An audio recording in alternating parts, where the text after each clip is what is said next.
चर्चा यह है कि पादप में पाए जाने वाले ऊतकों के बारे में पढ़ना है और आज हम प्रैक्टिकल के माध्यम से देखेंगे कि कौन कौन ऊतक कहाँ कहाँ पाया जाता है। अब अगर बात यह है कि पादप में जनरली दो प्रकार के ऊतक पाए जाते हैं। एक ऊतक होता है आपका बच्चा विभाज्य ऊतक, जो लगातार वृद्धि करने वाले क्षेत्रों में पाया जाता है। जहां भी नई टहनियां या नई पत्ते उग रहे हैं वहां पर विभाज्य ऊतक पाया जाता होगा। और नई टहनियों का सबसे विशेषता यह है कि वो ज्यादा हरा रहता है। जैसे देखिए ये वाला जो टहनी है इसमें ये हरापन कम है, तो इसमें जो पाया जाएगा अस्थायी ऊतक पाया जाएगा। और ऊतक लेकिन अगर बात करें ये जो पूरा हरा टाइप का है, लग रहा है नया ही अभी बना है, तो नया जहां भी बनेगा वहां पर आप समझिएगा विभाज्य ऊतक पाया जा रहा है। क्या पाया जा रहा है? ये नया है, ज्यादा हरा है, यहाँ पर विभाज्य ऊतक है। ये भी हरा है, यहाँ पर विभाज्य ऊतक है। तो पौधों को वृद्धि करने के लिए जो ऊतक होता है उसका नाम विभाज्य ऊतक होता है। तो जहां जहां ज्यादा हरा है वहां पर विभाज्योतक पाया जाता है। अब कहता है विभाज्योतक ऊतक तीन प्रकार के होते हैं। स्थिति के अनुसार विभाज्योतक तीन प्रकार के होते हैं। एक होता है शीर्षस्थ विभाज्योतक। पौधे के शीर्ष वाले भाग में जो ऊतक पाया जाता है उसका नाम है शीर्षस्थ। तो यहाँ पर शीर्षस्थ विभाज्य ऊतक होता है। ये तना के अग्रभाग में रहता है और साथ ही साथ जड़ के अग्रभाग में। अगर जड़ का सबसे अगला हिस्सा देखा जाए तो इस जो करके दिखाइएगा, इस अगला हिस्सा में क्या पाया जाएगा? ये जो अगला हिस्सा होगा इसमें पाया जाएगा शीर्षस्थ विभाज्य ऊतक। कौन विभाज्य ऊतक? तना के अग्रभाग में शीर्षस्थ, तना के अग्रभाग में शीर्षस्थ, जड़ के अग्रभाग में शीर्षस्थ। दोनों में क्या पाया जाएगा? शीर्षस्थ। उसके बाद अगर बात करें कि नई टहनी जहां पर से भी उग रही है, जैसे यहाँ पर से नई टहनी उग रही है, तो नई टहनी यहाँ पर उग रही है, तो इस कॉर्नर में, इस कोने पर अगर बात किया जाए जहां से नया टहनी उगा है, नया ब्रांच उगा है, नई शाखा उगी है, वहां पर अंतर्वेशी, कौन बेसी? अंतर्वेशी विभाज्य ऊतक। यहाँ भी अंतर्वेशी, यहाँ भी, जहां जहां नई शाखाएं निकल रही है वहां पर कौन बेसी? अंतर्वेशी। ठीक है।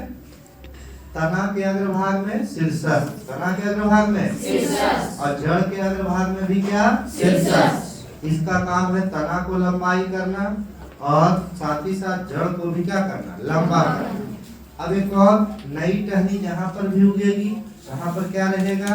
अंतर्वेशी। कौन पेशी? अंतर्वेशी। आज के डेट में ये देख रहे हैं ये नई टहनी इतनी पतली है तो भविष्य में ये मोटी हो जाएगी। इस ढंग से मोटी होगी कि नहीं? आज जो इतना मोटा है ये इससे पहले अगर बात किया जाए तो ये कभी ना कभी इतना पतला तो जरूर रहा होगा, इतना पतला जरूर रहा होगा। तो याद रखिए तना को मोटाने के लिए, तना को क्या करने के लिए? तना को मोटा होने के लिए इसके अंदर, तना के अंदर जो ऊतक होता है चारों बगल, उसका नाम क्या होता है? पार्श्वस्थ विभाज्य ऊतक। कौन विभाज्य ऊतक? जैसे अगर छिलका इसका हटा दे तो इस छिलका के अंदर जो पाया जाएगा वो कौन ऊतक रहेगा? पार्श्वस्थ विभाज्य ऊतक। तना के अंदर कौन ऊतक? पार्श्वस्थ। नई टहनियां निकलने के लिए कौन सी होती है? अंतर्वेशी। कौन पेशी? अंतर्वेशी। और शीर्ष के सबसे आगे वाला हिस्सा में क्या रहता है? शीर्षस्थ। शीर्ष के सबसे यानी तना के अग्रभाग में शीर्षस्थ। नई टहनियां उग रही है अंतर्वेशी। कौन पेशी? अंतर्वेशी। अंतर्वेशी। समझ रहे हो बात को? और तना को मोटा करने में कौन मदद कर रहा है? पार्श्वस्थ विभाज्य ऊतक, लैटरल मेरिस्टेम। तो इस तरीके से ये कौन से ऊतक के बारे में बात हुआ? ये सारा ऊतक जो था विभाज्य ऊतक था। अब उसके बाद सरल स्थायी ऊतक आता है। तो सरल स्थायी ऊतक तीन प्रकार के होते हैं। एक होता है पैरेन्काइमा और एक होता है कॉलेनकाइमा और एक होता है स्क्लेरेन्काइमा। तो पैरेन्काइमा का मोटा मोटी काम है भोजन जमा करना। क्या जमा करना? भोजन जमा करना। लेकिन कुछ पैरेन्काइमा में हवा जमा हो जाता है। क्या जमा हो जाता है? हवा। और हवा जमा होता है किस प्रकार के पौधों में? जलीय पौधों में। जलीय पौधे के पैरेन्काइमा में हवा जमा हो जाता है, जिसके कारण से वो जलीय पौधा हल्का हो जाता है। और हल्का होने के कारण क्या होता है? वो पानी में डूबता नहीं है। तो अगर किसी पैरेन्काइमा में हवा जमा हो गया तो उसको कौन काइमा कहते हैं? एरेन्काइमा। कौन काइमा? एरेन्काइमा। जैसे देखते हैं हम एक जलीय पौधा जलकुंभी। क्या नाम है इसका? जलकुंभी। क्या नाम है? फोकस करके दिखाइएगा। दिस इज जलकुंभी। क्या हो? जलकुंभी। इसका दूसरा नाम है वाटर हाइसिंथ। कौन हाइसिंथ?